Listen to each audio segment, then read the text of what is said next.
제129편 예수의 어린 시절 후기 2. 28대 전에 서기 22년 3월 예수는 세베대와 가버나움을 떠났다. 예루살렘으로 가는 경비를 치르기 위해 소에게 돈을 요청했다. 세베대와 함께 일하는 동안 그는 매달 소액을 인출해서 나사렛에 있는 가족에게 보내곤 했다. 한 달은 요셉이 돈을 받으려고 가버나움으로 왔고 다음 달에는 유다가 가버나움으로 와서 예수로부터 돈을 받아 나사렛으로 가져가곤 했다. 유다의 고기잡이 본부는 가버나움 남쪽에서 몇 킬로미터 밖에 되지 않았다. 세베대의 가족을 떠났을 때 예수는 유월절 때까지 예루살렘에 머물기로 동의했고 그들 모두가 그 행사에 참석하기로 약속했다. 그들은 유월절 만찬을 함께 축하하려고 추선해 놓았다. 예수가 떠날 때 모두, 특히 세베대의 딸들이 더욱 슬퍼했다. 가버나움을 떠나기 전 예수는 새로 찾은 친구이자 가까운 동료 요한 세베대와 긴 대화를 나누었다. 그는 요한에게 나의 때가 올 때까지는 널리 여행할 계획이라고 말하며 나사렛의 가족에게 매달 얼마의 돈을 보내는 일에 자신이 받을 자금이 소진될 때까지 대신해 달라고 부탁했다. 그리고 요한은 그에게 이렇게 약속했다. 나의 선생님, 가서 당신의 일을 하십시오. 세상에서 당신을 일을 하십시오. 저는 이 일이나 다른 어떤 일에서도 당신을 대신하여 일할 것입니다. 당신의 가족을 내 어머니처럼 돌보고 내 형제자매를 돌보듯이 그들을 보살피겠습니다.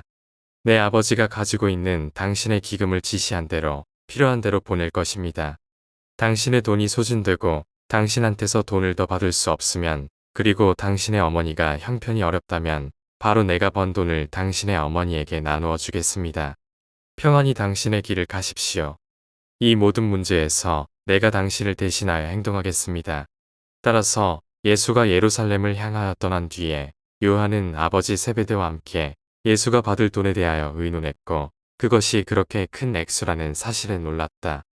예수가 이 문제를 전적으로 그들의 손에 맡겼기 때문에 이 기금을 부동산에 투자해서 그 수입을 나사렛 가족을 돕는 데 사용하는 것이 더 낫다는 데 동의하였다. 저당 잡혀 있고 팔려고 내놓은 가버나움의 한 작은 집을 세베대가 알고 있었기 때문에 세베대는 예수의 돈으로 이 집을 사서 친구를 위하여 집의 권리를 맡아서 가지고 있으라고 요한에게 지시했다. 요한은 아버지가 조언한 대로 했다.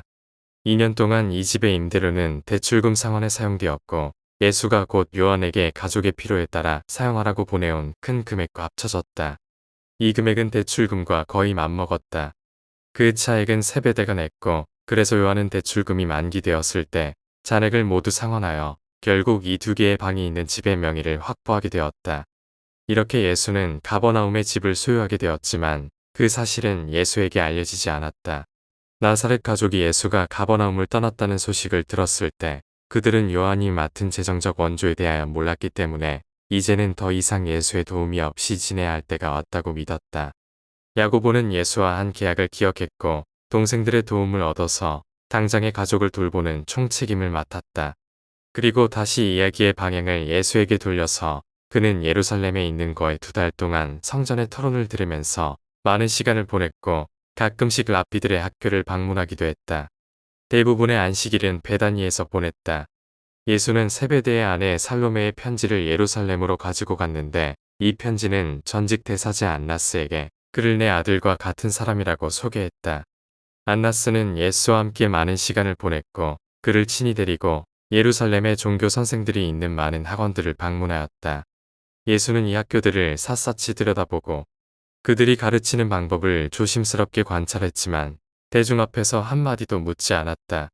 안나스는 예수를 위대한 사람으로 여기기는 했어도 어떻게 조언할까 당황스러웠다. 그는 학생으로서 예루살렘의 어느 학교라도 들어가라고 제안하는 것이 어리석음을 깨달았다.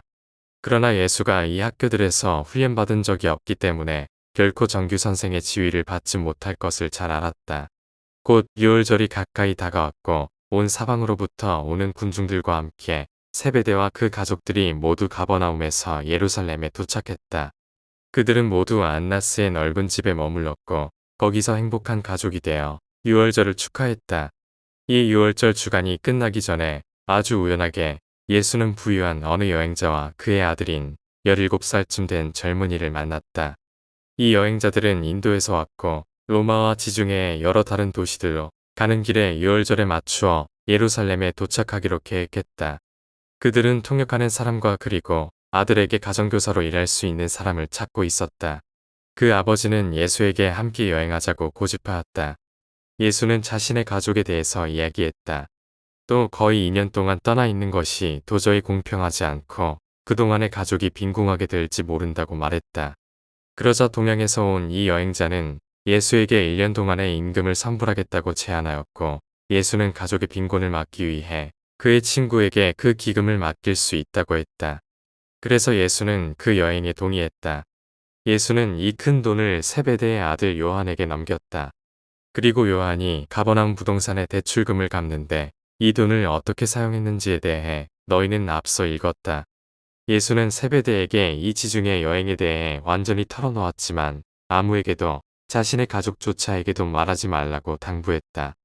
세베대는 예수의 행방에 대해 거의 2년간의 긴 기간 동안 결코 밝히지 않았다. 예수가 이 여행에서 돌아오기 전에 나사렛 가족은 그가 죽은 것으로 거의 확신했었다. 그러나 아들 요한과 함께 몇 차례 나사렛에 방문했던 세베대의 화거는 마리아의 마음에 희망이 살아있게 했다. 이 기간 동안 나사렛 가족은 매우 잘 지냈다. 유다는 자기의 몫을 상당히 누렸고 결혼할 때까지 이 여분의 몫을 계속 냈다. 그들에게 도움이 필요 없었음에도 요한은 습관적으로 예수가 지시한 대로 매달 마리아와 룰에게 선물을 가지고 갔다.